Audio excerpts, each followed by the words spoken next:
கொஞ்சம் ஒருத்தர் ஜாதகம் பார்க்கும்பொழுது கொஸ்டின் கேட்டார். எனக்கு எத்தனை கல்யாணம் நடக்கும்னு கேட்டார்.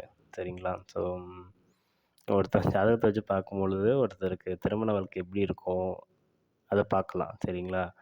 ஆனா, எத்தனை கல்யாணம் நடக்கும்? எத்தனை டிவோர்ஸ் ஆகும்? நீங்க எத்தனாவது லைஃப்ல நீங்க கம்பைன் ஆகியிருப்பீங்கன்னு அக்யூரேட்டா ப்ரெடிக்ட் பண்ண முடியாது. திருமண வாழ்க்கை நல்லா இருக்குமா, நல்லா இல்லையான்னு பார்க்கலாம். அல்லது நீங்க கம்பைன் பண்ண பேர், உங்களோட வாழ்க்கை துணையோட ஜாதகத்த வச்சு இது எந்த அளவுக்கு போகும், அத பார்க்கலாம்.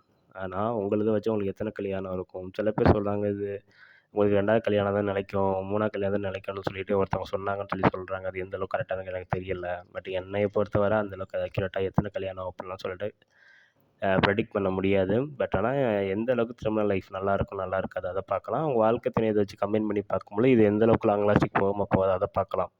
பட் உங்களுக்கு இத்தனை கல்யாணம் நடக்கும், இத்தனாவது கல்யாணத்தில தான் நீங்க நல்லா இருப்பீங்க அப்படின்னு சொல்லிட்டு அனலைஸ் பண்றது கரெக்ட்டா இருக்கும்னு எனக்கு தெரியலங்க.